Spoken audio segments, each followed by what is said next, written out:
Hello, everyone, and welcome to a little talking session. The Cannes Film Festival currently going on. We're on day three.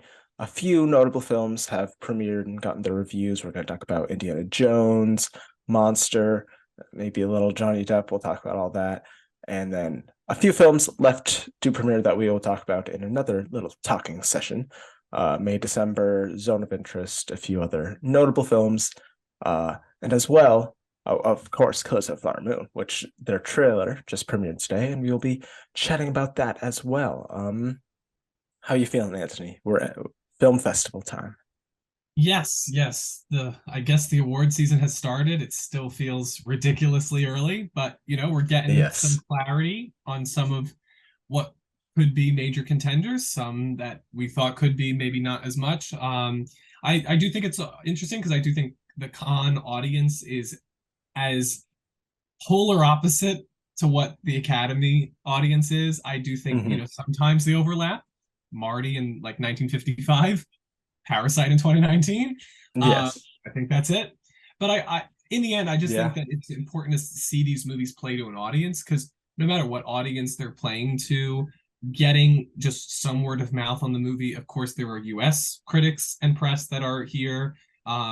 So I do think it's interesting, and also just what type of movies decide to go to Cannes. Yeah. Different festivals have different identities, and premiering at Cannes or Venice is very different from premiering at TIFF. Um, Yeah. so it's also kind of giving us a little bit of what should we expect from this movie overall, because there are certain narratives that can come out of the Cannes Film Festival, and I'm excited to talk about them today. Yes. A narrative that happened just a few hours ago that I wasn't quite expecting. Indiana Jones and the Dial of Destiny, the fifth Indiana Jones film, premiered at Cannes. I believe Kingdom of the Crystal Skull also premiered there, and this film debuted to very mixed reviews. Right now, sitting at a 52 on Metacritic. The most positive review says a terrific thrill ride with Ford in fine form. Indy's Last Stand is highly satisfying blend of action, humor, and emotion. Let's pick a more critical one. Also, say They Ford in fine form 5 times very Ford in fast. fine form is quite the alliteration there. David Elric from IndieWire says not only is Indiana Jones and the Dial of Destiny an almost complete waste of time, it is also a belabored reminder that some relics are better left where they belong. If only any few previous entries in this series had taken great pains to point that out. And the most negative one says it ultimately feels like a counterfeit of priceless treasure. The shape and gleam of it might be superficially convincing for a bit, but the shabbier craftsmanship gets all the more glaring the longer you look. So I know we were talking about when we did our super early potential like contenders preview a few weeks back that this could maybe be the Top Gun of this year. Also premiered at Cannes, I believe. Doesn't seem like that will be the case. So I mean, there's only six or seven reviews on Metacritic right now, so it will obviously fluctuate. But it does seem like it's going to be very mixed, not as rapturous and universally beloved as Top Gun. Probably still make money, but I think what we're looking at Oscar-wise for this one is just text at this point. Yeah, I left it off my list, though I did say that it's a possibility just because I thought that second trailer was so strong. Yeah, Um, and the but first film I was a huge hit at the Oscars. Yes. But I was always worried for two fronts. One, I did think it was telling that The Force Awakens couldn't get into the Best Picture race, and that was a year of eight. And that in the end, because we had no word on whether the movie was good or not, that gave me the most trepidation because it's the same studio, very Mhm. similar films, Harrison Ford having an emotional center to both. And so the fact that Force Awakens couldn't get in there, despite getting five other nominations that year, including the coveted Best Film Editing nomination, which I Yeah. think is key. And I do think it's always interesting when a non-Best Picture nominee gets a Best Film Editing nomination. So I do think that The Force Awakens admission is what kept it off of my list. Um, but I also think that with Indiana Jones, there is a frivolity to those movies that I think is what made them so charming. They feel very spontaneous. They don't take themselves too seriously. They don't Hmm. have the gravitas or the weight of a Star Wars. And I think that's why they worked so well in conjunction with Star Wars and a lot of the other big, Star Trek was very intellectual, where Indiana Yeah. Jones was just it's funny because we're talking about this over the released weekend of Fast and Furious, but I do Yes. kind of see similarities between what they're going for. It's there. I maintain that Raiders of the Lost Ark is the quintessential action adventure film. I think what Spielberg did really innovated how action choreography looks on camera, and it was very clear visual storytelling in an action format. Um, Hmm. I think what we saw with Kingdom of the Crystal Skull, and that what we may be seeing with Dial of Destiny, is that it's difficult to take something that frivolous in a great way and give it Yeah. the weight that we obviously have for it because the original trilogy is such a cultural artifact of cinema. I don't know how you make an Indiana Jones movie that understands it's part of a legacy. Like the only way I thought you could do it is if you actually comment on that and that Indiana Jones has become a relic himself. And Hmm. that's why I thought the time travel thing was going to be cool because it could be a way of him looking back at his own life and examining what we've done with this, like have it be metatextual in that way. It Yeah. doesn't seem that they're doing that, or maybe has that level of that intellectual perspective. I'm still optimistic about it. I've enjoyed most, if not all, of the Lucasfilm Disney collaborations. I find them very emotionally rewarding to me. And I like the practical effects that we see in these blockbusters that we don't always see, definitely in Disney blockbusters, but overall. So I'm still optimistic, but I do think that its Oscar chances are fading away. And I think as far as an awards campaign for Harrison Ford, it's best to look at the Emmys for shrinking than anything here. Yeah. Yeah. I think this will definitely help his Emmy chances, but I don't think we're going to be having a can Harrison Ford fill in the fifth spot like Tom Cruise did the last year conversation, which didn't pan out. Um, but yeah, I think what I find most surprising, honestly, even the mixed reviews and all, is the talk about the direction of the film. Lots of people saying it's a little bland. Awards wise, I think probably like maybe sound, visual effects I probably mean, still. no That's probably it. Lucasfilm Disney film has missed. Force Awakens got 5 nominations. I believe Rogue One got one or two. I think it They at got least got they all got visual effects. they all got visual effects, and I think Rogue One got into one, if not both of the sounds, maybe just one of the sounds. Last Jedi got three, Solo got one, Rise of Skywalker. Or no, sorry, Last Jedi got four, and Rise of Skywalker got three.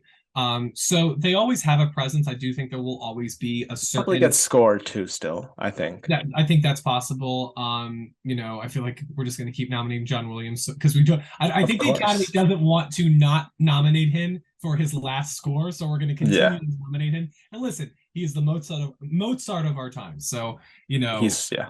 he's deserving. But yeah. I do think it's worth noting though that as much as we love James Mangold and his more recent fare, it did take him two efforts to get Yeah. Wolverine down. He did have to Hmm. do The Wolverine, which is, I think, widely regarded as one of the most forgettable superhero movies of all time. And then he made his masterpiece with Logan. So I wonder if it's the difficulty, especially here. Steven Spielberg has directed all four previous installments, and there really Hmm. isn't. I know there was the television show, but really, Steven Spielberg is as attached to Indiana Jones as George Lucas is to Star Wars. Yeah. I know Lucas also worked on the original four films, but to me, it just feels as maybe Mangold had difficulty separating his style and what he could do while also knowing that he doesn't want to be the person who ruined Indiana Jones again. Yeah. So it's a difficult job, and I think maybe the Harrison Ford elements work, but maybe time travel is also difficult to pull off. It is. That is tricky.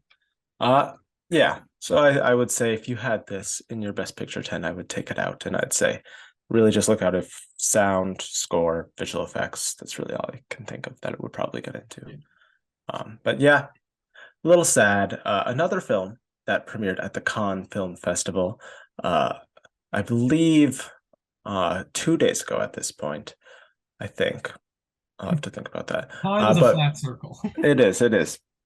But from director Hirokazu Koreeda, his next film, Monster, I believe his last film, Broker, also premiered here at Cannes. I think Shoplifters as well premiered here and won at Cannes. Uh, Pretty positive reviews. It's got a 3.8 on Letterboxd. It's not glowing reviews, but some of the reviews say, get the tissue boxes ready again. Correa superbly crafts another complex tale of how insecurity and suppression can lead to lies and consequences, told from multiple perspectives. Each layer is more emotionally devastating than the last. Monster is a heartbreaking film with a perfect cast. That's a pretty positive review. Really engrossing, almost Farhadi-esque thriller that softens into something tender and empathetic. Those are mostly positive reviews, mostly 4 stars, it seems, here on Letterboxd. Who would have thought Letterbox would be something we turn to for It's ratings? It's funny how quickly there's it's stars. reliable. I rely on it more than some other sites at this point. And then if you don't know what the film is about the synopsis is when her young son Minato starts to behave strangely, his mother feels that there is something wrong. Discovering that a teacher is responsible, she storms into the school demanding to know what is going on. But as the story unfolds through the eyes of the mother, teacher, and child, the truth gradually emerges. Almost sounds a little Last Duel-esque, where you're seeing all of the different perspectives here with the teacher, the son, and the mother. Which I don't think Yeah. those stories tend to translate well to American audience. I think American audiences No, honestly are very they're like one perspective. superstitious. Yes, they don't like to be The confronted truth. with that, because they don't like to be confronted with the fact that they may be wrong or they may have Yes. a an a perspective that doesn't hold the 100% of the truth. So Mhm. as far as the possibility of this within the states, I wonder. Broker didn't really seem to materialize, but I believe Shoplifters did get a nomination in It its did. year. Yeah. It went up against Roma and Cold War, so unfortunately, it couldn't break through. Hmm. But yeah, I think that it's always wonderful to see this sort of, out of the state's talent just firm up their own creative resume and filmography. And I think I'm Hmm. definitely intrigued to see this film. I wonder if it has a distributor yet. I want to say no, or at I least not an don't American think distributor. So so. hopefully somebody like Neon or maybe IFC Seems, pick yeah. it up. Yeah. I am also excited for it. I think this would, if it were anything awards wise, be a foreign film contender. I'm not sure what other films Japan may have to choose this year, but I would say right now this seems like their best chance. They do seem to like Koreeda films most years, although Broker didn't get it last year, but this Is it in seems a little competition? at Cannes. I believe it is, yeah. So let's maybe we can get a headline. I do wonder, sometimes they'll go for like if you really do wow them, even if you're a proven filmmaker. Usually a Cannes correlation most years. Mhm. Uh like last year with Triangle of Sadness. There's usually also a director almost every year from Cannes. Like I believe Drive My Car went to Cannes. I would say look out for a potential international feature slash director contender here in particular. And usually if it ends up in international feature or director, it has a good shot at picture. So we will see what that ends up being. If I had to pick one right now, we haven't seen the reviews for the rest of the movies. I think the Zone of Interest looks promising. Um, Jonathan Glazer, his first film since Under the Skin, I believe, as well as I believe About Dry Glasses. I also think has a potential chance there. But we will see with those films as they premiere in the next few days. Last thing of note here, Cannes film premiering in 2 days, I believe, on Saturday. Killers of the Flower Moon released their first trailer. Finally, we have one image, one thing besides that one image of Leonardo DiCaprio and Lily At the dinner Gladstone sitting table. at the table. We've got multiple images now. Really good trailer. I really liked it. Honestly, seems like Lily Gladstone's the main character based off the trailer, but we'll have to see if she pulls a Michelle Williams and goes lead or supporting. But yeah, I mean, visually it Go looked stunning. supporting, my Go lord. supporting, even though honestly she seems very lead. It'll probably be her and Leo. It seems like they're a couple. I don't know anything about the book, but it seems like they're a couple. I just feel like if you're an unknown or you're a rising talent that really isn't that established, you gotta go supporting because it's not the people who are in lead are acting legends, Yeah, titans that are above the title talent. They're your Leos, they're your yeah, Robert De Niro's. I just feel like it's unfair to these people because honestly, like what you got to go back to Brie Larson to find somebody who genuinely I feel was like this indie darling that was in this beloved movie and was able to take out people like Kate Blanchett and Jennifer Lawrence and Charlotte Rampling. Like that's what like yeah. it doesn't happen, I feel like too often. I don't especially with the expanded best picture race, which means that you're getting more movies more popular movies with more popular movie stars. I feel like if Lily Gladstone is smart, she'll go supporting and she may win that category. Yeah, yeah, very likely. I think Olivia Colman also not complete A-lister and beating out other But A-listers, she had but been much, working. yeah, yeah, And her much. A-lister to beat, well, originally we thought it was Lady Gaga. That was a debut Glenn Close. performance, but also Glenn Close. But Glenn Close was in that small movie. That was a Yeah, rare year where your big contender to beat was in the smallest movie in the category, yeah, and that's why that happened.